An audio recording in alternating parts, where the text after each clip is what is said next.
हम 18 साल 2.5 महीने करीबन एमएलए रहे तो 5 बार, लेकिन समय 18 साल 2.5 महीने।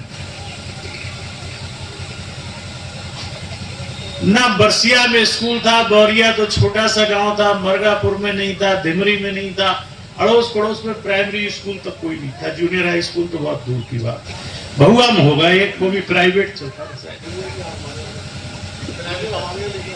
अरे एक की बात कर रहे हो, आज हर 2-2.5 किलोमीटर पे जूनियर हाई स्कूल है।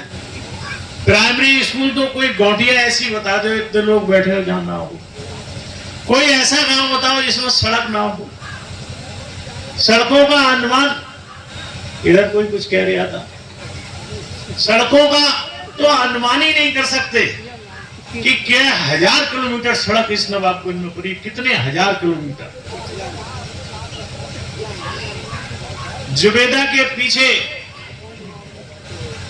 वो उद्योग का वो बना हुआ था, वहां तक सड़क थी, और वो भी बनी हम लोगों की सरकार में थी।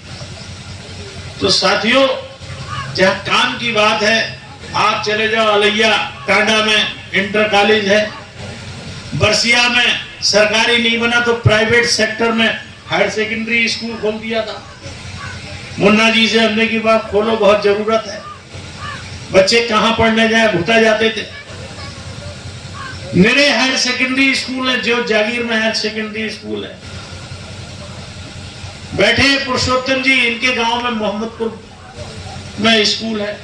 कई इंटर कॉलेज बनवाए, तो डिग्री कॉलेज बनवाए। आज तक आपके भटपुरा के डिग्री कॉलेज में पूरे मास्टर नहीं है। एक जीटीआई बनवाई, और इस प्रदेश में तो 109 जीटीआई 16 और 17 में माननीय अखिलेश जी ने बनवाई। आप जिक्र कर रहे थे, काम तो बहुत हैं ऐसे जिन्हें गिनाया ही नहीं जा सकता। और 109 जीटीआई क्यों बनवाई?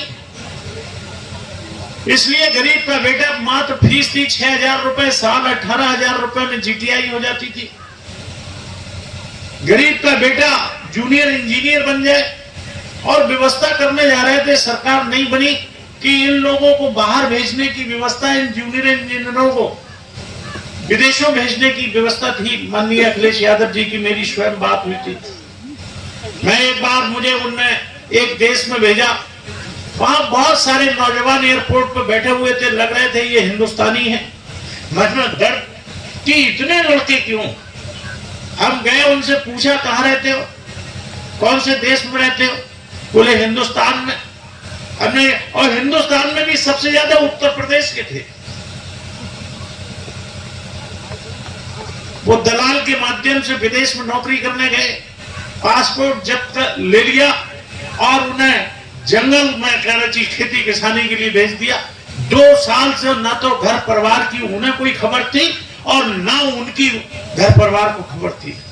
जैसे तैसे एम्बेसी पहुंच गया एक लड़का, भाग भूग के 2 साल बाद, तो एम्बेसी वालों ने उन बच्चों को निकलवाया और हिंदुस्तान वापस भेजा।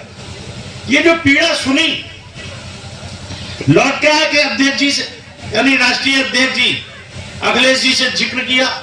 उनने तुरंत टेक्नोलॉजी का जो मिनिस्टर था, कौन से मिश्रा थे, अभिषेक मिश्रा, उन्हें बुलाया, और हम तीनों लोग बैठे, और ये तय हुआ कि आईटीआई और जीटीआई करके गरीब बेटों को पढ़ाने का काम करें, और इन लोगों को विदेश भेज के जो रुपया देना चाहिए, बड़ी तनख्वाहें इनके घरों को आए, और उत्तर प्रदेश में गरीबों में खुशहाली पैदा हो।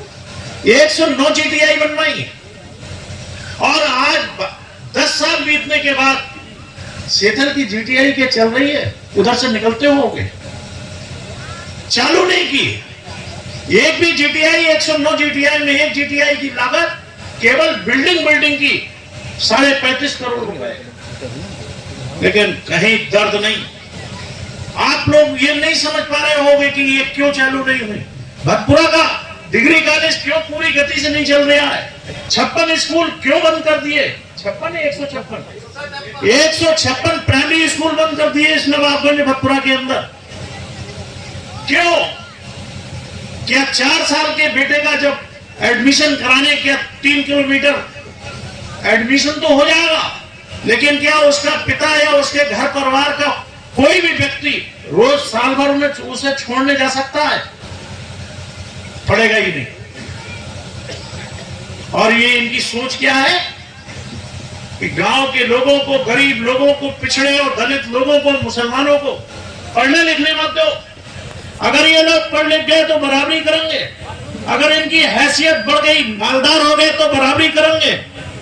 इनके एक नेता ने, आप लोग भूल जाते हो बहुत सारी बातें, जब 22 के चुनाव से पहले 25 अक्टूबर 2021 को कुलड़िया में बहुत भारी मीटिंग हुई थी एक स्कूल में। 1-1 किलोमीटर तक लोग खड़े थे, माइक लगे हुए थे और बहुत सारे लोग तो मंच तक पहुंचे ही नहीं, इतनी भारी भीड़ थी।